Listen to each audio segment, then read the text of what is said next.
Salut à tous, c'est Requamaster, j'espère que vous allez bien et aujourd'hui je suis très heureux de vous retrouver pour une nouvelle vidéo de présentation de collection.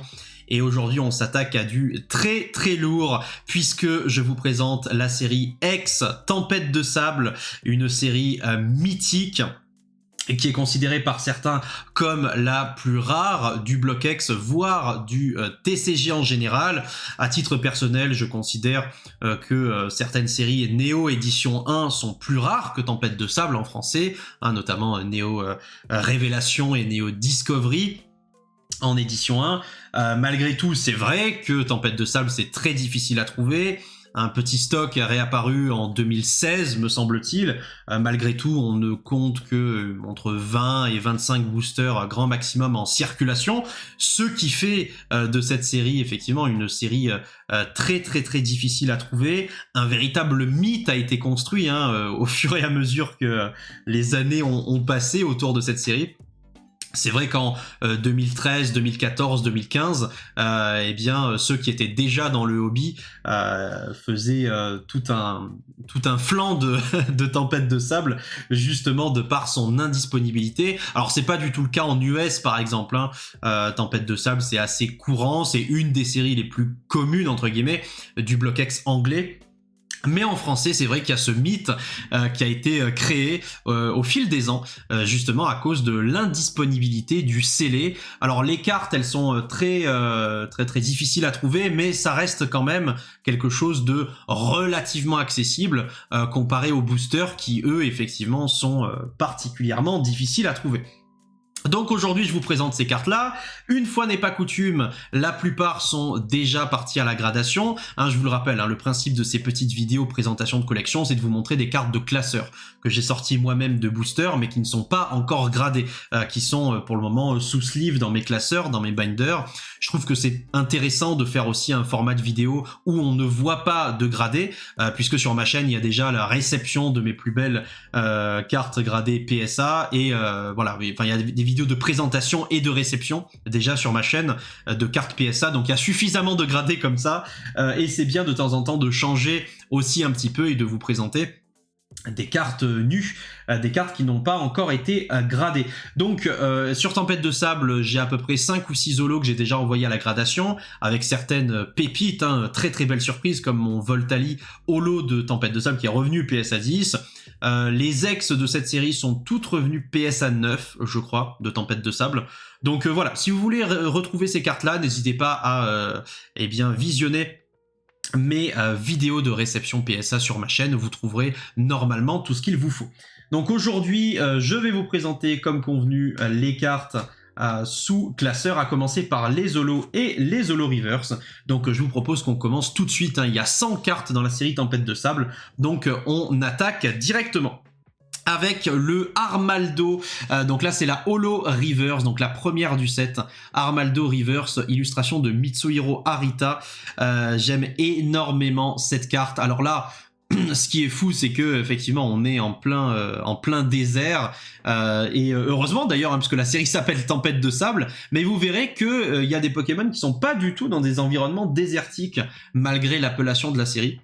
En tout cas, eh bien, il y a de bonnes raisons de penser qu'on se situe ici sur la route 111, c'est-à-dire dans le désert principal de la région de Hoenn, au nord de la Vandia, et au sud-est du mont Chimney.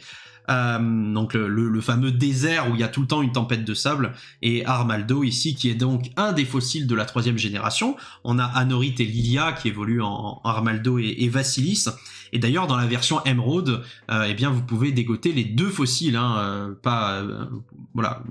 Vous n'êtes pas obligé d'en choisir qu'un seul sur les deux, et c'est trouvable justement dans le désert. On a également la Tour Mirage dans le désert de la route 111, et nous avons également une grotte pour Regirock. Voilà. Donc effectivement beaucoup de choses dans ce désert à faire sur la route 111. Mais en tout cas, cet Armaldo dessiné par Mitsuhiro Arita est vraiment très beau. Je vous fais un zoom un petit peu sur le dessin parce que clairement le dessin est très réussi. C'est un Pokémon que j'aime beaucoup. Armaldo qui est particulièrement bien comment dire, avec un design très travaillé. Hein. Il y a énormément de détails qu'on peut retrouver sur Armaldo. Je trouve que c'est un Pokémon assez joli, vraiment magnifique. Et ici, il est sublimé par Mitsuhiro Arita. Beaucoup de détails hein, sur son corps, au niveau de sa carapace, de son armure, justement. Et je trouve que c'est particulièrement bien représenté ici, et que Arita nous a fait un dessin vraiment magnifique. Donc ça, c'est pour le petit Armaldo. On continue avec la deuxième carte du set. Hein. Cette fois-ci, c'est une holo simple et non pas une holo reverse. C'est le Cacturne. Le Cacturne d'Atsuko Nishida qui est vraiment très beau. Donc je précise, hein, moi ces cartes-là, je les ai ouvertes, ces boosters-là, je les ai ouverts à l'époque où Tempête de Sable est sorti en France. C'est tout à fait trouvable, hein, vous en trouviez en boutique de la même manière que vous trouvez maintenant du Écarlate et Violet. C'est ensuite hein, que les stocks ont disparu. Il faut savoir qu'à cette époque du Bloc X, il y avait une très faible demande, hein, on était vraiment dans le creux de la vague, entre Tempête de Sable et Deoxys, hein, on va dire, c'est vraiment le moment où personne n'achetait de booster Pokémon, donc comme ils avaient compris, ben, ils en éditaient très peu, ça explique en partie pourquoi les stocks sont si faibles sur ces séries-là aujourd'hui. Mais en tout cas, bon, moi, comme j'ai jamais abandonné Pokémon et que j'ai toujours ouvert des boosters à chaque fois qu'une nouvelle série sortait, eh bien, j'avais ouvert pas mal de Tempêtes de Sable aussi, hein, mais comme toutes les autres séries, il n'y avait pas, en tout cas, tout un mythe, toute une légende autour de cette série à l'époque. C'était une série un petit peu comme une autre. Donc le Cacturne d'Atsuko Nishida, vraiment très joli. Ce que j'aime beaucoup sur cette illustration, c'est les chauves-souris hein, qu'on peut voir ici et là. On pourrait croire à des oiseaux assez classiques, hein, ce ne sont pas des Nosferapti en tout cas. Mais le fait qu'on soit dans l'obscurité, que les ailes de ces animaux et cette forme caractéristique, bien ça me fait penser à des chauves-souris. Donc je trouve ça très sympa, hein, les illustrations où on a de véritables animaux dessus. En tout cas, Cacturne très beau. Donc Atsuko Nishida, la reine des illustratrices, hein, celle qui pour moi est la plus talentueuse avec Agemaru Himeno, a réussi à donner, hein, comme à son habitude, à Cacturne cette teinte très solaire, assez lumineuse, ce côté pastel. On est dans la nuit, hein, on sent que il ne fait pas jour et pourtant on a cette lumière, cette luminosité, cet œil brillant hein, de Cacturne, et ça je trouve ça très sympathique, hein. Encore une fois un magnifique dessin ici de la reine Atsuko Nishida. Hop.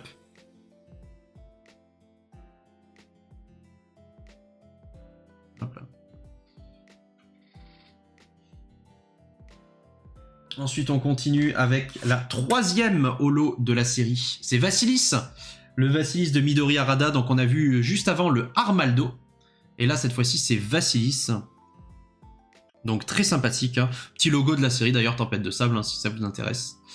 Mais très belle carte de Midori Harada. Donc, j'apprécie toujours autant le travail de Midori Harada. Ce qui est vraiment... sympathique justement avec les illustrations de Harada, c'est que le fond est présent mais ne dessert pas le Pokémon. C'est-à-dire que ce qui compte le plus dans ces illustrations là, ce sont les Pokémon à chaque fois, et le fond est là pour servir le Pokémon et pas l'inverse. Il y a des illustrations parfois hein, où le Pokémon est présent mais le fond est presque plus renversant que le Pokémon en lui-même. Ici c'est pas le cas hein, de manière générale avec les illustrations de Harada. Donc c'est vraiment très sympa. J'aime beaucoup cette lumière assez beige. Ça rajoute vraiment quelque chose à l'illustration. La carte brille de mille feux en plus, donc c'est vraiment très sympathique. Hop là.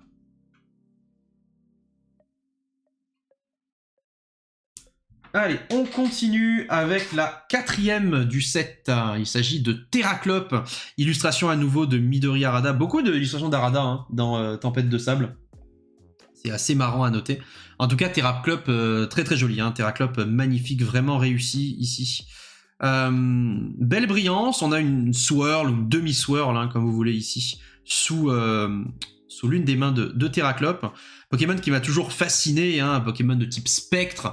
Effectivement, on sait assez peu de choses à son sujet.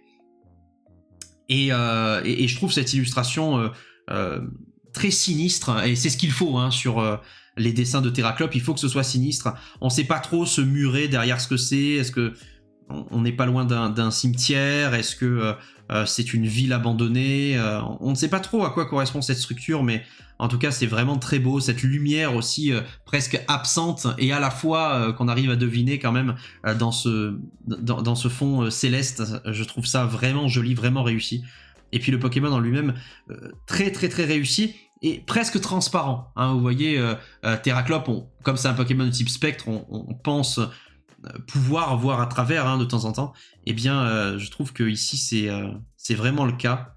Et il y a quelque chose avec cette illustration vraiment qui me plaît beaucoup. Qui me transporte de joie. Malédiction au pif. C'est-à-dire que Terraclope, il donne des malédictions un peu partout, quoi. C'est au pif.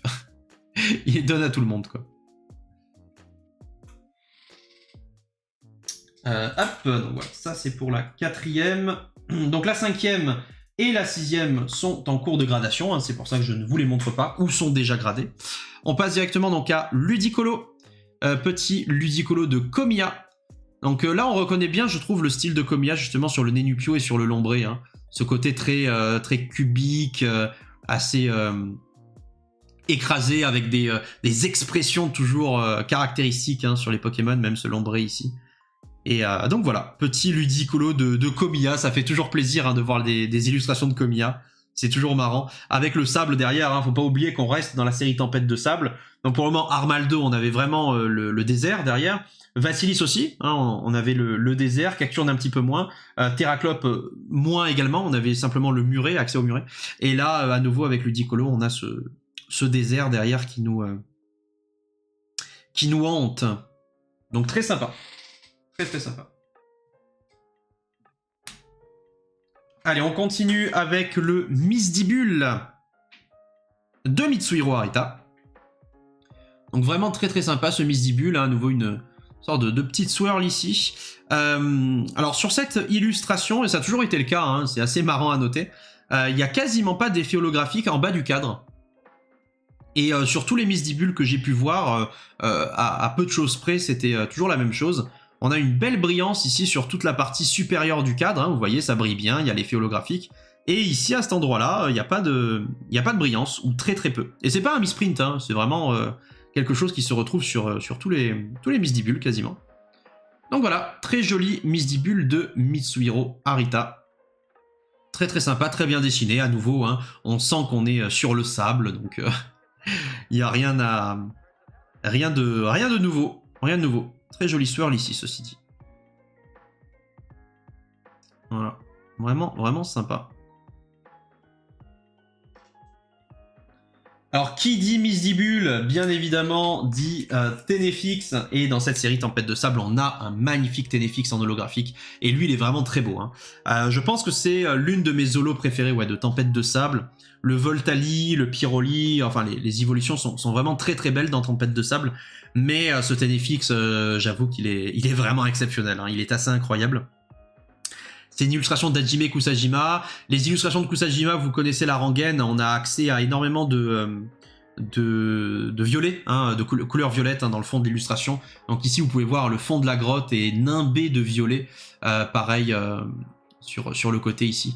Donc c'est vraiment très sympa, très joli swirl ici en bas à gauche.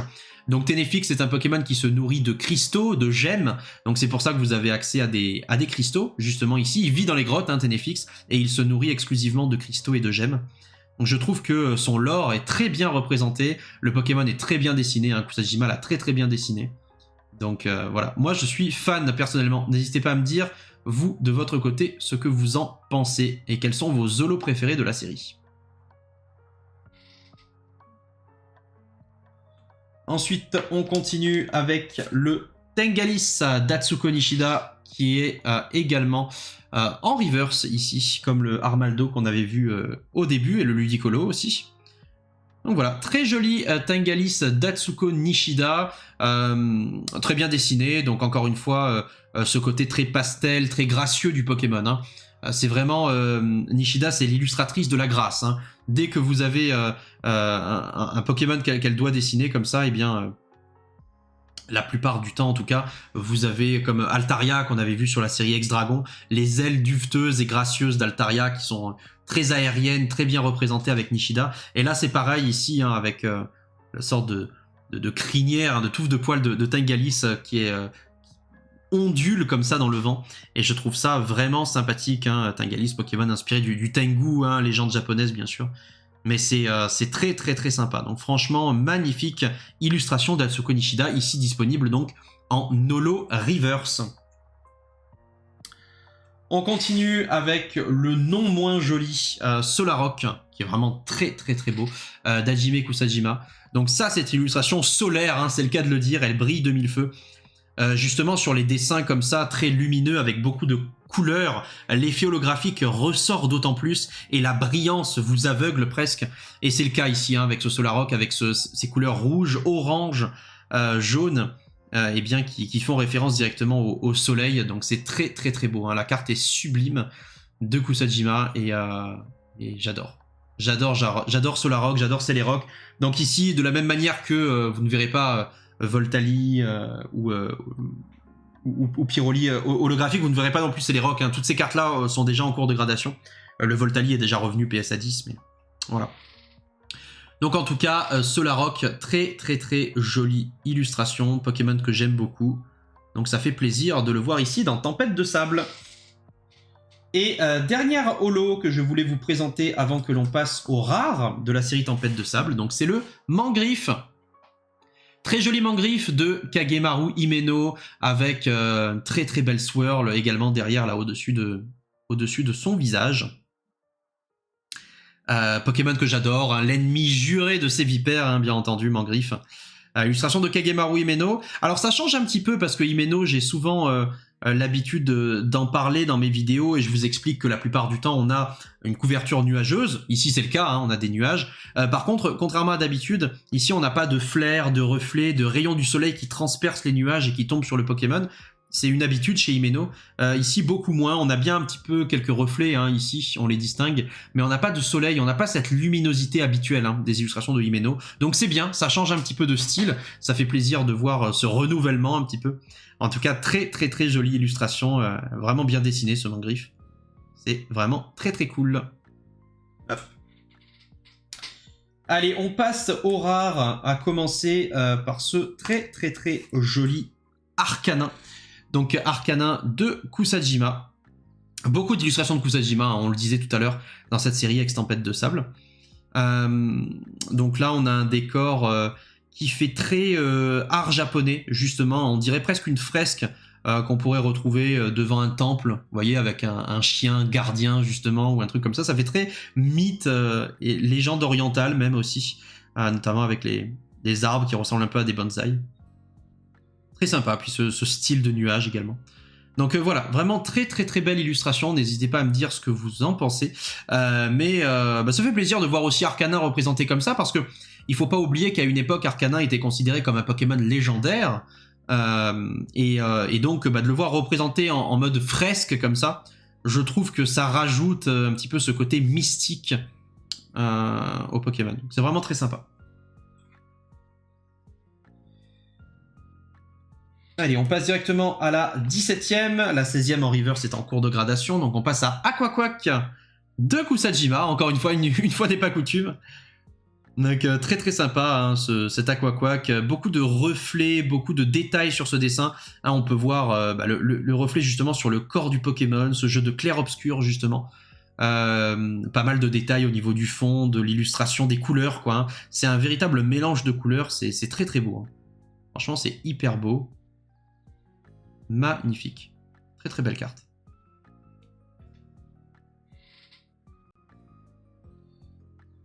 Après Aquaquack, nous passons directement à Kecleon de Kagemaru Himeno. Voilà, donc là on est dans les rares. Hein, on est dans les rares de Tempête de Sable. La 18e du set, illustration de Himeno, assez sympathique. Encore une fois, hein, tout ce désert, tout ce sable qui entoure les Pokémon, c'est le nom de la série, donc c'est normal qu'ils en abusent. Encore heureux, me direz-vous. Très très joli Pokémon, un Kecleon qu'on pouvait retrouver bien sûr dans la 3e génération, qui se cachait, hein, il fallait le Devonscope pour révéler son apparence et sa localisation. Très sympa.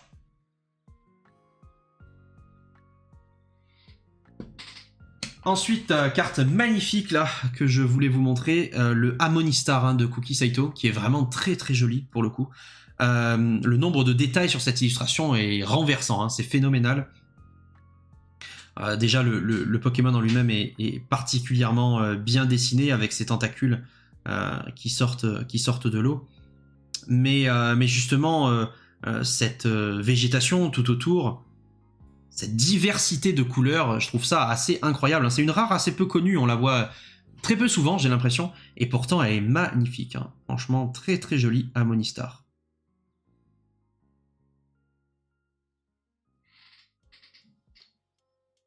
On continue avec un très joli petit Pichu. Le petit Pichu de Kimura, donc c'était une simple rare, ils aimaient beaucoup à l'époque mettre les bébés Pokémon en rare. Ça se voit pas mal dans la fin du bloc Wizards et aussi dans le, dans le bloc X. Des Pichu, des Magby et autres Pokémon en rare. Ça se voyait assez souvent, c'est une habitude très fréquente. Donc là, j'aime beaucoup l'illustration Pichu, très jolie, ce jaune qui ressort beaucoup face à l'obscurité du cadre, de l'illustration. On sent qu'on est en plein orage, vous voyez les éclairs, les nuages, la pluie qui tombe. Donc des couleurs très très sombres pour le paysage. Et un Pichu au contraire très lumineux, très beau, très jaune, qui ressort très bien. Donc vraiment une jolie rare.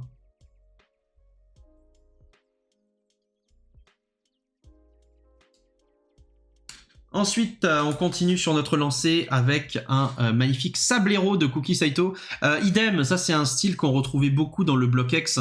J'ai l'impression où on a justement cet effet de proportion qui peut être trompeur, où on a l'impression d'être face à des Pokémon gigantesques. Alors peut-être que c'est moi, mais quand j'étais petit, j'avais vraiment l'impression que c'était un Sablero beaucoup plus grand que la normale, parce que je pensais que ça c'était une montagne par exemple à côté, vous voyez. Alors qu'en fait, bon, simplement que c'est un zoom sur le Pokémon, et ça c'est probablement un rocher un petit peu haut, quoi, mais sans plus. Mais cette impression de gigantisme, presque précurseur du Dynamax, on le retrouvait pas mal dans le bloc X, dans X Emerald aussi c'est le cas. Et donc j'aime beaucoup, moi personnellement, parce que encore une fois ça fait partie de l'ADN du bloc X, et ce sont des illustrations qui moi me parlent énormément. Donc là c'est Kuki Saito, un des illustrateurs qui pour moi comprennent le mieux l'univers Pokémon. Pour moi Saito a tout à fait... c'est un vrai fan de Pokémon, c'est l'impression que ça me donne, en tout cas je me trompe peut-être complètement, mais j'ai l'impression qu'il est vraiment... impliqué dans ce qu'il fait, qu'il aime ce qu'il fait, et qu'il aime les Pokémon, ça se ressent, en tout cas moi c'est l'impression que ça me donne quand je vois ce genre de dessin. Vraiment très très joli.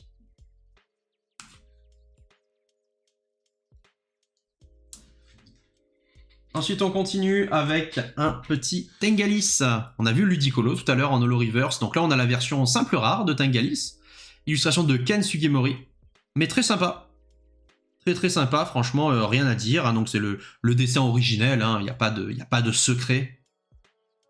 Mais plutôt cool. Plutôt cool. Ça fait plaisir d'avoir des belles rares comme ça. Voilà, donc là maintenant, je vais vous montrer simplement les quelques cartes qui moi me marquent le plus, maintenant qu'on a passé le main event, on va dire. Donc on passe au Culbutoke d'Atsuko Nishida. Très très sympa ce Culbutoke, avec à nouveau énormément de jeux de lumière. Donc ça c'est révélateur du travail de Nishida de manière générale, beaucoup de clair-obscur, mais énormément de luminosité surtout, ce côté pastel. Voilà, c'est du Nishida quoi, on le voit tout de suite. Très très beau.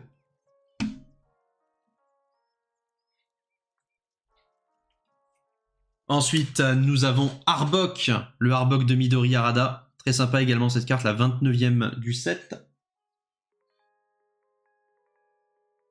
Qui est en pleine, en pleine tempête de sable. Enfin, là, il n'y a pas de tempête de sable, mais il est en plein désert en tout cas. Donc, c'est très bien. Magnifique serpent. Alors, deux cartes qui me marquent beaucoup, qui m'ont beaucoup marqué en tout cas, et que je voulais vous présenter. Je voulais vous montrer les deux. Donc là, on est dans les peu communes. C'est Elekid et Electek. Je les trouve très très belles ces deux cartes. Donc les deux sont illustrés par Kuki Saito. Et là, je vais en surprendre plus d'un, mais je trouve qu'il y a presque un petit style diamant et perle dans ces cartes-là. Vous trouvez pas? Il y a un petit style d'épée. Hein. Et moi, en tout cas, j'aime beaucoup. Hein. J'aime beaucoup ces deux, Elekid et Electek. Donc on voit que les deux ont été illustrés par Saito. Hein. C'est vraiment la même patte, hein, le même type de dessin. Mais c'est vraiment magnifique. Hein. Très très beau avec l'arc électrique comme ça. Entre les oreilles de Elekid et entre les mains de Electek. Magnifique. Vraiment carte de fou. Chez Elekid il fait beau et chez Electek il a déclenché un orage hein, à force de manipuler l'électricité. Donc c'est vraiment stylé. Franchement c'est très sympa. Hop. Alors ensuite, que pourrais-je vous montrer d'autre dans cette série? Je pourrais vous montrer ce très joli Kabuto. C'est vraiment magnifique. Donc idem, c'est une carte, une illustration d'Atsuko Nishida, c'est la 39e du set. Ouais, je vais essayer de faire en sorte maintenant que les vidéos soient un petit peu moins longues. Je sais que pas mal de personnes d'entre vous aiment les vidéos longues, hein, justement les vidéos d'1 heure, etc. Mais faut que je fasse plaisir à tout le monde, donc maintenant j'essaye un petit peu de ralentir le rythme, enfin pas le rythme, mais de vous proposer des vidéos légèrement plus courtes pour que tout le monde y retrouve son compte. En tout cas, ce Kabuto de Nishida, vraiment magnifique, hein, j'aime beaucoup encore une fois ce style, donc bon, c'est toujours les mêmes illustrateurs que vous verrez dans mes vidéos, puisque c'est ceux que j'apprécie le plus, hein, ceux dont j'apprécie le travail en tout cas. Voilà pour ce Kabuto. On reste dans les fossiles, avec cette fois-ci un Lilia. Donc Lilia, un fossile de la 3e génération, de Midori Harada, donc très très très sympathique ce Lilia, avec justement des ruines derrière, on a l'impression encore une fois d'être dans le désert. C'est l'évolution de fossiles racines, hein, bien évidemment, hein, lorsque vous ressuscitez à Mérouville le fossile racine à la Devon, eh bien vous obtenez un Lilia. Donc très jolie illustration de Harada, avec à nouveau le fond qui sert le Pokémon, hein, et c'est pas l'inverse. Très très joli, très belle couleur également. Une carte de fou illustrée par le maître Mitsuhiro Arita. N'hésitez pas à me dire ce que vous en pensez, moi je trouve ça complètement incroyable, c'est le Cornèbre. Il est trop trop beau ce Cornèbre.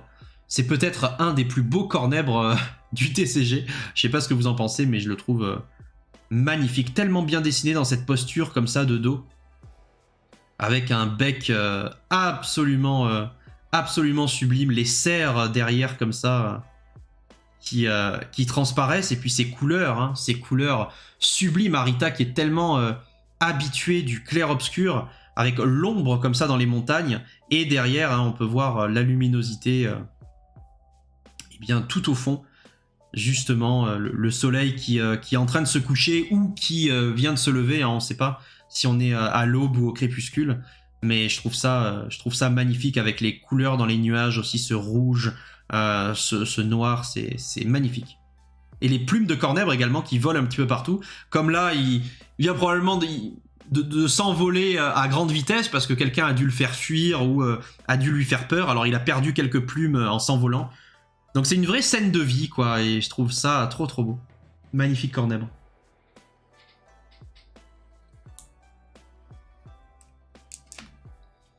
Allez, on continue sur notre lancée avec un très joli Feurisson de Kimura. Hein. Franchement, magnifique ce Feurisson. Donc derrière, nous avons un décor très très sombre, encore une fois, très nuageux. Mais les petites herbes ici font bien plaisir. Très sympathique. Par contre, on n'est pas dans le désert là. Hein. Ça donne pas l'impression, on n'a pas l'impression d'être dans le désert, mais vraiment sympa.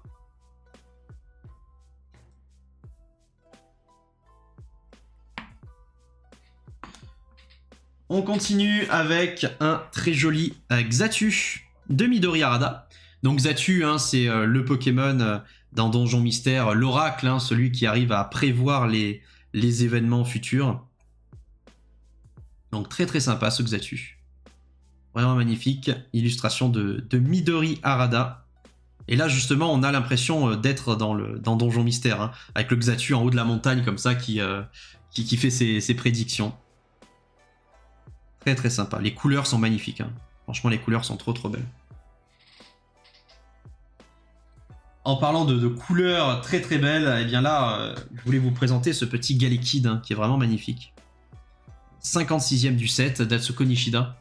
Très très mignon hein, comme d'habitude, hein, comme toutes les illustrations de Nishida avec cette verdure tout autour. Ça fait du bien aussi de voir Galekid en dehors des montagnes et des grottes pour une fois, parce que c'est un Pokémon qui vit dans les grottes. Et là, de le voir un petit peu caché sous des broussailles, je trouve ça très très très marrant. Ça change un petit peu. Vraiment magnifique. Illustration de la reine Atsuko Nishida. On continue avec un Solourdo. Eh oui, ça faisait longtemps qu'on l'avait pas vu celui-là. Illustration de Mitsuhiro Arita. Donc là, on est en plein désert. Hein, le nom de la série est tout à fait justifié ici, Tempête de sable. Un Solourdo qui vit hein, d'ailleurs dans des milieux désertiques, hein, qui évolue sans problème dans ce milieu-là. Donc il vient de percer un tunnel, hein, j'ai l'impression, pour sortir comme ça du sable. Pokémon très sympathique, qui a une évolution maintenant hein, de Solourdo, hein, pour ceux qui ne le savent pas, dans la version écarlate et violet. Donc très très beau dessin en tout cas de Mitsuhiro Arita. On continue avec le Abo de Harada. Donc très très sympa, petit abo, une petite poussière dans la pochette, il faudra que je l'enlève après la vidéo. Donc, très très sympa ce petit abo de Midori Harada. Donc là encore une fois, hein, un environnement assez désertique, même si on n'est pas vraiment dans le désert, on peut voir des arbres très arides mais pas forcément un désert. Très très bel abo, en tout cas vraiment bien dessiné. J'aime beaucoup ces textures, cette couleur, hein. Ça change vraiment des dessins très nets, très polis qu'on a habituellement. Ici on a quelque chose d'un petit peu plus rugueux, j'aime beaucoup.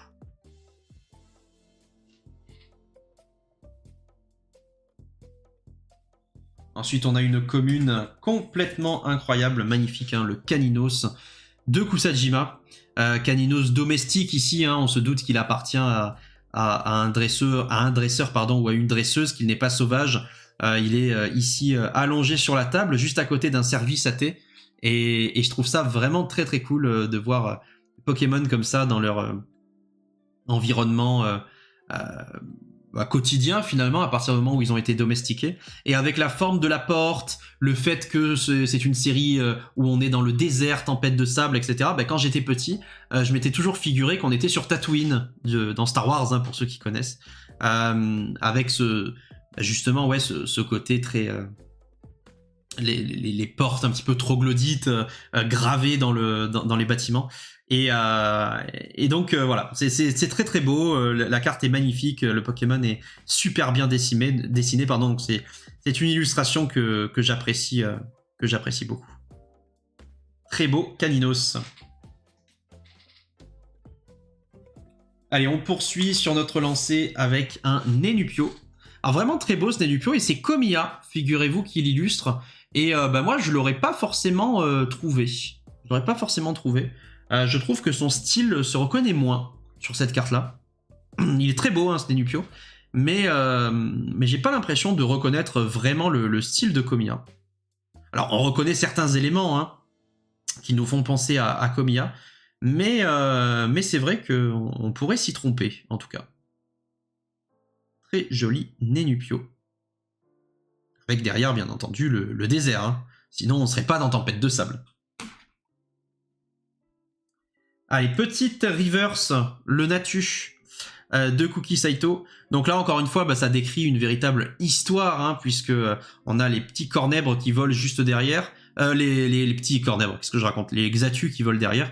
Donc on peut s'imaginer justement que le Xatu qu'on a vu tout à l'heure prenait son envol, en fait. Hein. C'est pour ça que je trouve que les illustrations se répondent. Le Xatu, tout à l'heure, on le voyait, je vais vous le ressortir. Il était en haut d'un pic rocheux comme ça, et on peut se dire qu'il allait prendre son envol, qu'il allait se jeter de la falaise, et ici on les voit justement en train de voler au-dessus d'un pic rocheux. Donc on peut très bien dire que les Natu sont en contrebas et les Xatu tout en haut, quoi. L'impression que ça me donne. Hop. Alors on avait vu le Harmonistar complètement incroyable de Cookie Saito tout à l'heure, vous vous en rappelez? Et bien là, nous avons le Harmonita de Cookie Saito également, complètement fou. Hein. La carte est incroyable, le Pokémon est trop beau. Tellement bien dessiné cet Harmonita, le travail sur les yeux, sur sa carapace, sur les couleurs, phénoménal. Et puis la petite rivière, et puis juste à côté la végétation, quoi. Qu'est-ce que c'est bien fait. Franchement, il n'y a rien qui est délaissé sur cette illustration. Tout est bien fait, tout est bien pensé, c'est sublime. Donc gros big up à Cookie Saito, encore une fois. Vraiment une illustration de fou.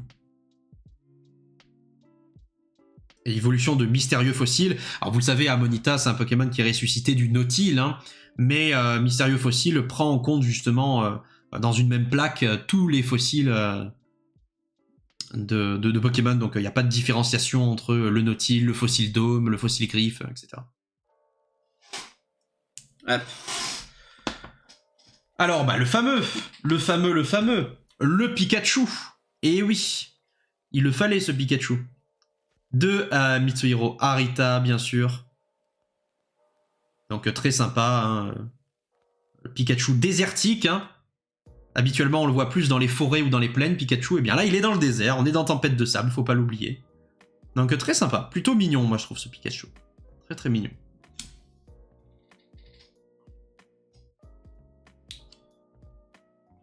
Allez, continuons avec le très joli Balignon. Petit Balignon de Ken Sugimori. Avec derrière un très beau champignon. Je pense que c'est une lépiote élevée, une coulmelle peut-être. Mais en tout cas, très beau champignon et très beau Balignon. Illustration originelle. Hein. Quand je dis originelle, c'est vraiment c'est l'archétype quoi, de base du Balignon, quoi. Pas de travail supplémentaire, mais tel qu'il a été pensé, imaginé par Ken Sugimori. Très beau. Hop. Allez, on continue.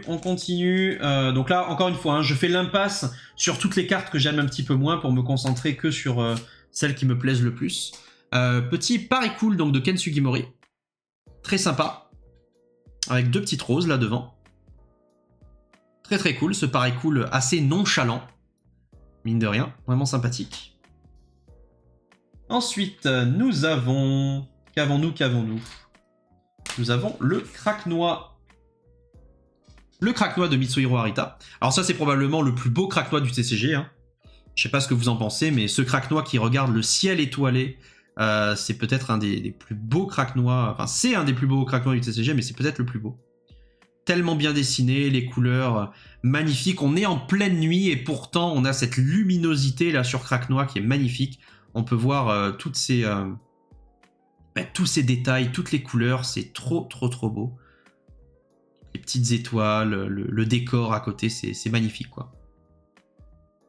Sublime. Ensuite, nous avons un Wailmer, également de Sugimori. Donc ça, c'est l'ambiance 3G, quoi. Hein. C'est pour ça que je vous montre cette carte, parce que j'adore. On a le Wailmer, et derrière, on a les petits Goélis qui volent. Tout est de Ken Sugimori, hein, ça se voit. Hein. Tout est illustration originelle. Mais voilà, c'est vraiment en rubis saphir, quoi. Quand vous voyez ça, vous avez l'impression de vous replonger en 3e génération. Donc moi, j'adore. Très grand fan.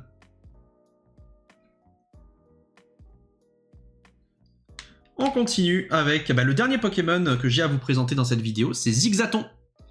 Mais franchement, ce Zigzaton, il est incroyable. C'est une de mes communes préférées, c'est aussi pour cette raison que je finis avec cette carte-là.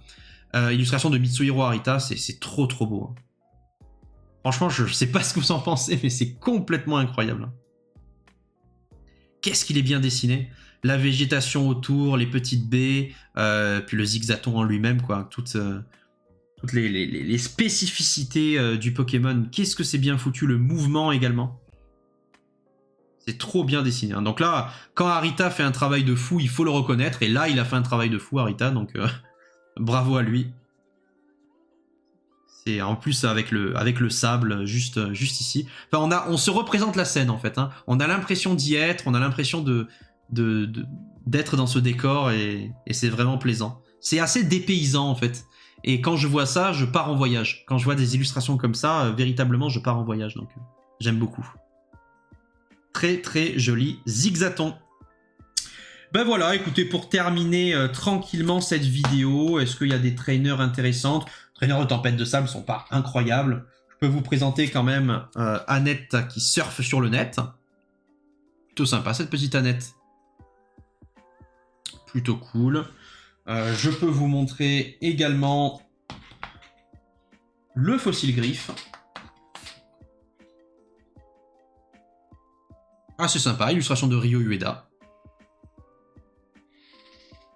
Et enfin, dernière carte qui pour moi peut avoir de l'intérêt à la présentation, c'est le mystérieux fossile. C'est justement la carte dont on parlait tout à l'heure avec Amonita et Kabuto.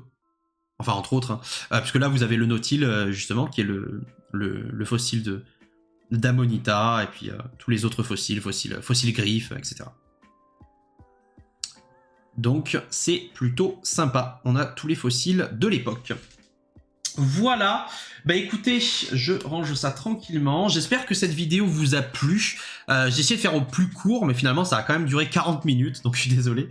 J'espère que ça vous a plu. Pareil, hein, si vous voulez voir le reste des cartes de cette série, donc les Zolos que je vous ai pas présentés aujourd'hui, ainsi que les ex, et bien tout ça, ça se passe sur ma chaîne, sur Equamaster. N'hésitez pas à regarder les précédentes vidéos que j'ai pu sortir, hein, mes réceptions PSA et la présentation des plus belles cartes gradées de ma collection, et puis celles qui sortiront à l'avenir également. Vous pourrez retrouver toutes ces cartes au fur et à mesure des vidéos. Je vous remercie pour votre visionnage, j'espère que vous avez passé un bon moment. N'hésitez pas à rejoindre le Discord, on est une communauté très active. Et puis c'est vraiment cool, il y a une très bonne ambiance. N'hésitez pas à me rejoindre également sur Instagram, c'est Requamaster, hein, de toute façon. Le nom est le même partout sur tous les réseaux sociaux, tous les liens sont dans la description. Je vous souhaite le meilleur et puis je vous donne rendez-vous très vite pour de nouvelles aventures. Allez, à la prochaine, ciao tout le monde.